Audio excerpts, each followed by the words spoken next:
चुप्पी की कीमत, आरटीआई में देरी पर पीआईओ पर जुर्माना। यह कहानी एक छोटे से गांव की है। यहाँ के ग्रामीणों को मनरेगा योजना के तहत काम तो मिला, लेकिन उपस्थिति दर्ज नहीं हुई, भुगतान अधूरे रहे और कागजों में ऐसे नाम दर्ज थे जो गांव में रहते ही नहीं थे। गिरधारी लाल, एक 27 वर्षीय युवक जो कृषि स्नातक है, अपने गांव में ही रहकर किसानों और मजदूरों के अधिकारों के लिए जागरूकता फैलाता है।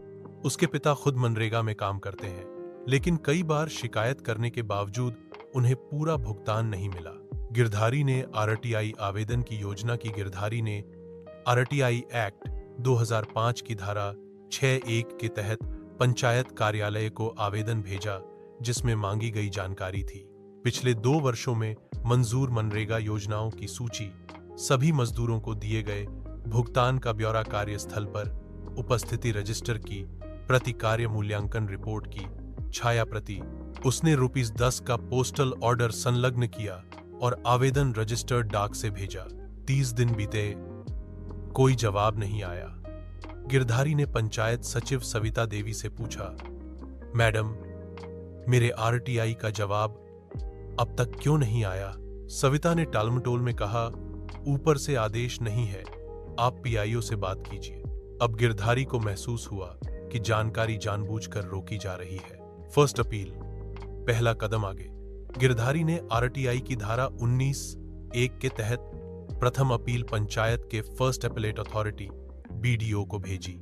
फिर भी कोई उत्तर नहीं आया। गांव में लोग कहने लगे, आरटीआई डालने से कुछ नहीं होता बेटा, सरकारी लोग सब सेट होते हैं। लेकिन गिरधारी ने हार नहीं मानी। सेकंड अपील, अंतिम रास्ता।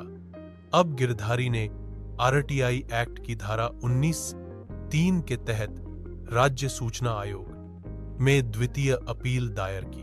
उसने अपील के साथ लगाया आरटीआई आवेदन की कॉपी, आरटीआई की रसीद, 30 दिन बाद भी जवाब न मिलने का विवरण, फर्स्ट अपील की कॉपी। 3 महीने बाद सूचना आयोग से नोटिस आया, आपकी अपील सुनवाई के लिए सूचीबद्ध की गई है। संबंधित जन सूचना अधिकारी और प्रथम अपीलीय प्राधिकारी भी उपस्थित हों। आयोग में सुनवाई का दिन। गिरधारी लाल सुबह 8 बजे ही राज्य सूचना आयोग पहुंच गया था। पहली बार था जब वह किसी सरकारी आयोग के समक्ष पेश होने जा रहा था। हाथ में उसने आरटीआई आवेदन, अपील, सबूतों की फाइल और गांव की लोगों की हस्ताक्षरयुक्त शिकायतें ले रखी थीं। दूसरी ओर आयोग के आदेश पर जन सूचना अधिकारी पीआईओ नरेश चौधरी, पंचायत सचिव सविता देवी और प्रथम अपीलीय प्राधिकारी बड़ो श्री सुशील तिवारी भी आयोग कक्ष में मौजूद थे। आयोग सदस्य सख्त लहजे में, पीआईओ साहब, बताइए कि आपने आरटीआई का जवाब 30 दिन के भीतर क्यों नहीं दिया? पीआईओ बहानेबाजी में, सर, हम व्यस्त थे, रिकॉर्ड उपलब्ध नहीं थे, कर्मचारी छुट्टी पर था। आयोग सदस्य कटाक्ष में, आपके कार्यालय में हर काम के लिए कर्मचारी नहीं है, लेकिन मनरेगा में लाखों रुपए खर्च हो रहे हैं। ये उत्तर आरटीआई एक्ट के अनुरूप नहीं है।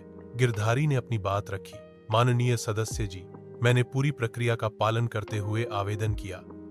समय पर उत्तर न मिलने के बाद प्रथम अपील की, फिर भी कोई कार्रवाई नहीं हुई। गांव में मजदूरों का शोषण हो रहा है और यह जानबूझकर जानकारी। गिरधारी के तेवर में नाराजगी नहीं थी, लेकिन तथ्य और प्रमाण साफ थे। आयोग का आदेश। सूचना आयोग ने सुनवाई के बाद यह निष्कर्ष निकाला, यह स्पष्ट है कि जन सूचना अधिकारी द्वारा आरटीआई एक्ट की धारा 7(1) का उल्लंघन हुआ है। न सिर्फ जवाब नहीं दिया गया, बल्कि प्रथम अपील के बाद भी जानकारी नहीं दी गई, जिससे यह जानबूझकर की गई लापरवाही प्रतीत होती है। आरटीआई एक्ट की धारा 20(1) के तहत आयोग ने पीआईओ नरेश चौधरी पर 50,000 का जुर्माना लगाया। जुर्माना पीआईओ के वेतन से 5 किस्तों में काटा जाएगा। साथ ही आयोग ने पंचायत कार्यालय को आदेश दिया कि गिरधारी को मांगी गई जानकारी 15 दिनों के भीतर मुफ्त में उपलब्ध कराई जाए। गांव में गूंजा फैसला। जब गिरधारी गांव लौटा और उसने पंचायत भवन के सामने आयोग का आदेश पढ़कर सुनाया, तो गांव वाले दंग रह गए। किसी ने पहली बार देखा था कि एक सरकारी अधिकारी पर वाकई जुर्माना लगा। बदलाव की लहर। गांव में मनरेगा का बोर्ड लगना शुरू हुआ। उपस्थिति रजिस्टर सार्वजनिक किया गया। मजदूरी भुगतान में पारदर्शिता आई। अन्य युवाओं ने भी आरटीआई डालना शुरू किया। सीख मिला। आरटीआई केवल कागज का आवेदन नहीं, यह सिस्टम से जवाब मांगने की संवैधानिक ताकत है। जब नागरिक जागरूक हो जाएं, तो व्यवस्था झुकती है। जुर्माने के बाद की स्थिति। पीआईओ नरेश चौधरी पर जब 25,000 रुपीस का जुर्माना वसूला गया तो पहले तो उन्होंने इसे अपमान समझा, लेकिन जब कार्यालय के अन्य कर्मचारियों ने भी इस निर्णय को न्यायपूर्ण माना तो उन्होंने खुद आत्ममंथन किया। वह गिरधारी से बोले, तुमने जो किया वो कड़वा जरूर था, मगर सही था। हम सोचते थे कि कोई नहीं पूछेगा, मगर अब हमें सावधान रहना होगा। गिरधारी की पहल, आरटीआई जागरूकता शिविर। इस घटना के बाद गिरधारी ने गांव-गांव जाकर आरटीआई पर जागरूकता अभियान चलाया। आरटीआई आवेदन कैसे लिखें, वर्कशॉप, बीपीएल धारकों को आरटीआई फ्री में कैसे दाखिल करें, सहायता केंद्र, फर्स्ट अपील और सेकंड अपील की प्रक्रिया, प्रशिक्षण सत्र।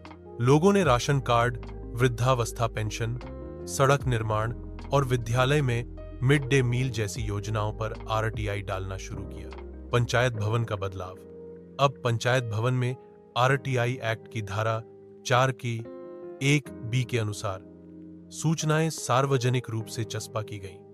मनरेगा योजना की मंजूरी, सालाना बजट, लाभार्थियों की सूची, योजनाओं की निगरानी रिपोर्ट। पहले जो बंद दफ्तर लगता था, अब वहां सूचना बोर्ड और आरटीआई रजिस्टर आम नागरिकों के लिए खुले हुए थे। अधिकारियों का बदलता व्यवहार। बीडीओ श्री तिवारी ने भी पूरे ब्लॉक को निर्देश जारी किए कि आरटीआई का उत्तर समय पर और पारदर्शिता से दिया जाए। कई कर्मचारियों को आरटीआई पर प्रशिक्षण दिलाया गया। पीआईओ नरेश चौधरी अब आरटीआई आवेदनों को समय पर देने के लिए जाने जाते थे। उन्होंने खुद को एक उदाहरण के रूप में स्वीकार किया। गिरधारी को मिला सम्मान। जिले के लोक सेवा दिवस पर गिरधारी को आरटीआई युवा प्रहरी सम्मान से नवाजा गया। जिलाधिकारी ने कहा, गिरधारी जैसे युवाओं से हमें सीखना चाहिए।